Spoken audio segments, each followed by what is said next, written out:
ఒక ఆయన అన్నాడు అంబటి రాంబాబు గారికి 24 గంటల్లో సినిమా చూపిస్తాను అని.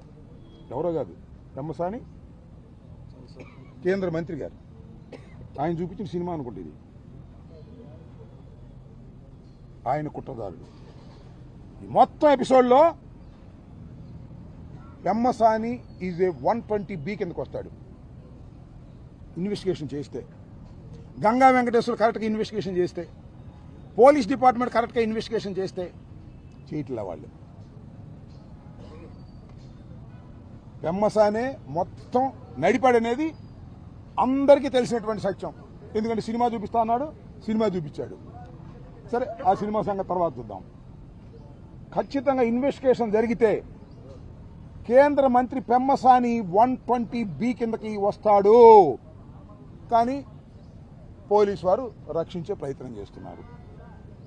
పోలీసు వారు రక్షించే ప్రయత్నం చేసినా వైఎస్ఆర్ కాంగ్రెస్ పార్టీ అంబటి రాంబాబు వదిలిపెట్టడు. గుర్తుపెట్టుకోండి. న్యాయస్థానాలకు వెళ్లి పెమ్మసాని సహితం దీనిలో ఎక్యూజ్డ్ అనే దాన్ని నిరూపించేటటువంటి ప్రయత్నం చేస్తామని కూడా ఈ సందర్భంగా నేను మనవి చేస్తున్నాను. ఇంత ఘోరమైనటువంటి ఇన్సిడెంట్ ఆవేదనతో చెప్తున్నా నేను. I'm not a factionist. హత్యలు చేయలేదు, హింసను ప్రోత్సహించలేదు. 89 నుంచి రాజకీయాల్లో ఉన్నాను.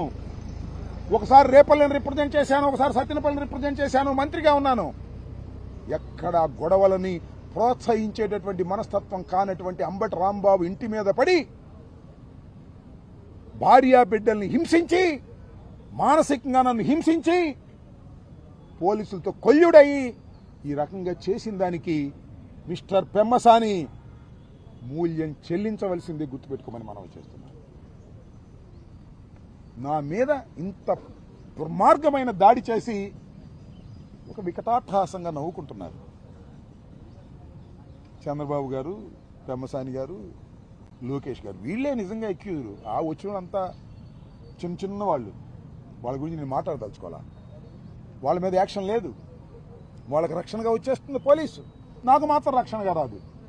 కాబట్టి ఈ రెండింటినీ ప్రాథమికంగా నేను ఎస్పీ గారికి రిప్రజెంటేషన్స్ ఇవ్వడం జరిగింది. మళ్ళా డీజీపీ గారికి కూడా ఇప్పుడు వెళ్ళిస్తాం. ఆల్రెడీ కోర్టులో 2 రిట్ పిటిషన్స్, ఒక రిట్ పిటిషన్ వేశాం. అదేంటంటే పోలీసు వారు బిలో 7 years సెక్షన్స్ ఉన్నటువంటి నన్ను కోర్టులో ప్రొడ్యూస్ చేయకూడదు, it is contempt of the court అని already we file in the writ petition. అలాగే మ్యాజిస్ట్రేట్స్ ఎవరైతే లీగల్ ఆఫీసర్స్ ఉన్నారో వారు ఎట్టి పరిస్థితుల్లో నన్ను రిమాండ్కి పంపకూడదు. వాళ్ళు రిమాండ్కి పంపారు కాబట్టి వారి మీద కూడా డిపార్ట్మెంటల్గా యాక్షన్ తీసుకోమని రిజిస్ట్రార్ గారికి ఇవ్వడం జరిగింది. నేను యాతావాత చెప్పదలుచుకున్నది ఏంటంటే, ఈ సంఘటన మొత్తంలో పోలీసు వారు మాకు సహకరించకపోతే, ఒకవేళ పోయినా ఇంతవరకు సహకరించలేదు, వాళ్ళకే సహకరించారు. చట్ట ప్రకారంగా, న్యాయ ప్రకారంగా న్యాయ వ్యవస్థ, ఇండిపెండెంట్ న్యాయ వ్యవస్థ ఒకటి ఉంది భారతదేశంలో. పోలీసు వారి మీద విశ్వాసం పోయిందేమో కానీ న్యాయ వ్యవస్థ మీద మాత్రం విశ్వాసం ఎవరికి పోలేదు. ఆ న్యాయ వ్యవస్థ ద్వారా చట్ట ప్రకారం జరగవలసిన అన్ని కార్యక్రమాలు పోలీసు వారి చేత చేయించేటటువంటి కార్యక్రమాన్ని న్యాయస్థానం ద్వారా చేస్తామని. అఫ్కోర్స్ న్యాయస్థానాలు అంటే ఇట్ విల్ టేక్ టైం, యాక్షన్కి టైం పడుతుంది, సుదీర్ఘకాలం ఫైట్ చేయాల్సి వస్తుంది. సుదీర్ఘకాలం న్యాయస్థానాల్లో ఇఫ్ నెససరీ సుప్రీంకోర్టుకు కూడా వెళ్ళి దీనిలో న్యాయం జరిగే విధంగా, ఇలాంటి సంఘటన జరిగితే ఇలాంటి పరిణామాలుంటాయి అని క్రిమినల్స్కి, దుండగులకి తెలిసే విధంగా న్యాయస్థానాల ద్వారా, ఇప్పుడంటే నేను చెప్పదలుచుకుంది ఏంటంటే, పోలీసులు దుండగులు కలిసిన న్యాయ వ్యవస్థ మాత్రం సహించదు అని చెప్పే రీతిలో దీనిలో సారాంశం రావాలనేటువంటి తాపత్రయంతో మేము ప్రయత్నం చేయబోతున్నాం. జగన్మోహన్ రెడ్డి గారి డైరెక్షన్లో అవసరమైతే సుప్రీంకోర్టు కూడా వెళ్లి దీన్ని సాధించే ప్రయత్నం చేస్తామని ఈ సందర్భంగా తెలియపరుస్తూ, ఒక అడుగు కోర్టులో వేశాం, హైకోర్టులో, మరొక అడుగు ఇవాళ రిప్రజెంటేషన్స్ ఇచ్చాం, మళ్ళీ డీజీపీ గారికి ఇస్తాం.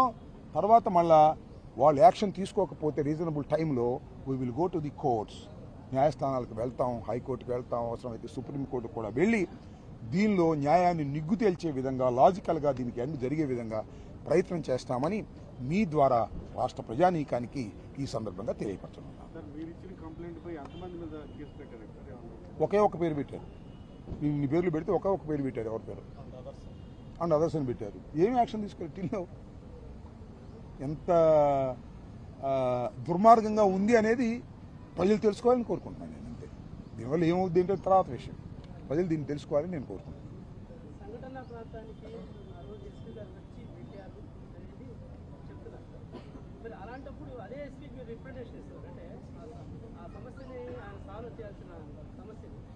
సో నేను చెప్పదలుచుకుంది ఏంటంటే వ్యవస్థ పొల్యూట్ అయింది, అయినా ఆ వ్యవస్థకి రిప్రజెంటేషన్ ఇచ్చాము. మీరేది ఏంటంటే పోలీసులే ఆ రోజున దాడిలో వాళ్ళకి సహకరించారని చెబుతున్నారు కదా, వాళ్ళకే రిప్రజెంటేషన్ ఇచ్చారు కదా అని మీరు అంటున్నారు. ఎస్, ఇచ్చాం. వాళ్ళు ఏమన్నా రియలైజ్ అవుతారేమోనని. రియలైజ్ కాకపోతే న్యాయస్థానం ఉంది కదా. వీళ్ళకి రిప్రజెంటేషన్ ఇవ్వకుండా న్యాయస్థానానికి వెళ్ళటం నాకు ఇష్టం లేదు. కాబట్టి రిప్రజెంటేషన్ ఇస్తాం. రీజనబుల్ టైంలో వాళ్ళు యాక్షన్ తీసుకుంటే వెల్, రీజనబుల్ టైంలో యాక్షన్ తీసుకోకపోతే హైకోర్టుకు వెళ్ళి హైకోర్టులో న్యాయ పోరాటం చేస్తాం. ఇది సిస్టంలో చేయవలసినటువంటి బాధ్యత. ఒక బాధ్యత గల పౌరుడుగా నాకు ఉంది కాబట్టి పోలీసు వారికి ఇచ్చాం, డీజీపీ గారికి ఇస్తాం. ఇది ఒక సిస్టమ్. ఈ సిస్టంలోకి మేము వెళ్ళి ధర్మంగా మేము చేయాలని అనుకుంటున్నాం లాజికల్గా. అది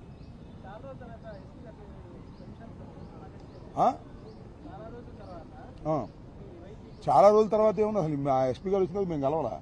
ఇదే రిప్రజెంటేషన్ కూడా కలిసాం. ఆ రిప్రజెంటేషన్ తీసుకున్నారు గౌరవంగా. That's all. కూర్చోబెట్టి మాతో ఏం మాట్లాడింది లేదు, ఏమీ లేదు. ఆయన డ్యూటీ అయింది, మన డ్యూటీ మంది. ఆయన గుండె ఇబ్బందులు ఆయనకుంటాయి, మా గుండె ఇబ్బందులు మాకుంటాయి. మీ అందరికీ తెలుసు. Okay, will see. ఇంకా ఎక్కడో పోలీసు వారు రియలైజ్ అవుతారు, ధర్మాన్ని చేస్తారనే ఆశ ఉంది. ఆశ కూడా అడుగండినప్పుడు హైకోర్టు ఉంది, సుప్రీంకోర్టు ఉంది, న్యాయస్థానాలు ఉన్నాయి. ఓకే,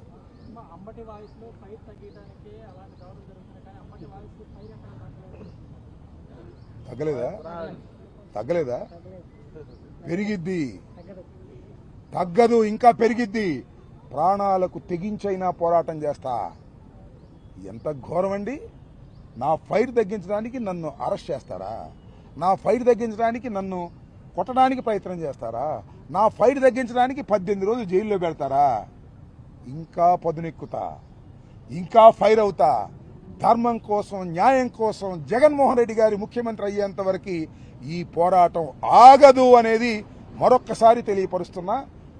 చెప్పాగా, జైల్లో ఉన్నప్పుడు చెప్పా, తగ్గేదే లేదని. ప్రశ్నే లేదు. అట్ట ఎక్కడ పడితే అక్కడ అనరు, మళ్ళీ జైల్లో పెట్టినప్పుడే అంటాం. ఓకే, సో ఫైర్ తగ్గదు. దానిలో మీరు ఏ విధమైన సందేహపడాల్సిన అవసరం లేదు. అడ్డుపడ్డాక చూపించరులే, ఐ డోంట్ వర్రీ. సంక్రాంతి ఆగాగు, సంక్రాంతికి డ్యాన్స్ చేస్తాను, జైల్లో ఉన్నప్పుడు సింబల్ ఇస్తాను. ఆగాయా నువ్వు? ఇప్పుడు ఆ రోజును కూడా నేను ఎందుకన్నాను మీరు అర్థం చేసుకోండి. ఏదో హోంమంత్రి గారు ఉందంట, మాజీ మంత్రి గారు అంత ఇదిగా అంటున్నాను. ఎందుకన్నాను నేను? ఇలా మాట్లాడే అవకాశం నాకుందా? మీరు వస్తే నాకు ఇంటర్వ్యూ ఇచ్చే అవకాశం ఉందా? నా గురించి ఏమనుకుంటున్నారు చాలామంది అని నాకు అనుమానం. రాంబాబు పని అయిపోయింది అనుకునేవాడు ఉంటాడు ఒకడు, రాంబాబు అయిపోయాడు అనుకుంటాడు ఒకడు, రాంబాబు ధైర్యం కోల్పోయాడు అనుకుంటాడు ఒకడు. ఒకే ఒక్క సింబల్తో రాంబాబు ధైర్యం కోల్పోలేదు, రాంబాబు తగ్గలేదు, రాంబాబు తగ్గడు. కేసు మీద కేసు పెట్టినా, పీటీ వారెంట్ మీద పీటీ వారెంట్ పెట్టినా, లోపల ఎన్ని రోజులు పెట్టినా తగ్గేదే లేని చెప్పడానికి సింపుల్గా ఒకే ఒక్క జెక్చర్తో మీ అందరికి అర్థమైంది కదా. అలాంటి సందర్భంలో వాళ్ళు మాట్లాడడానికి ఇంత అవకాశం ఇచ్చినప్పుడు ఇంక జంక్షర్స్ ఎందుకు? మాట్లాడుతున్నా కదా. అందువల్ల బ్రదర్, ఫైర్ తగ్గదని కూడా మరొకసారి చెప్తున్నా. Thank you. మా అధినేత తగ్గమండవు, పెరగమండవు. అది ఆయన చట్ట ప్రకారం ఏం చేయాలో అది చేస్తాడు. మా అధినేత ఆశీస్సులు మాకు ఎప్పుడు ఉంటాయి.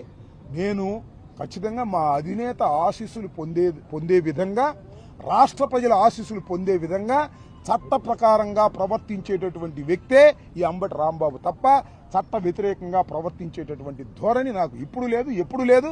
ఎవడండి చెప్పింది? ఎవడు చెప్పాడు చెప్పు? నాకు ఒక మాట చెప్పు. నోరు పొరపాటు జారితే క్షమాపణ చెప్పిన వాడు ఎవడైనా ఈ రాష్ట్రంలో ఉన్నాడా? అంబటి రాంబాబు తప్ప. చెప్పంటున్నా నేను, అంబటి రాంబాబు తప్ప.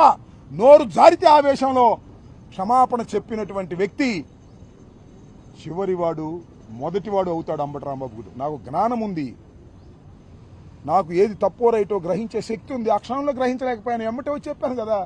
ఎవడైనా చెప్పారా పొలిటికల్గా? ఎంతమంది నోరు జారారు? ఎవడైనా చెప్పాడా? అంబటి రాంబాబు చెప్పాడు.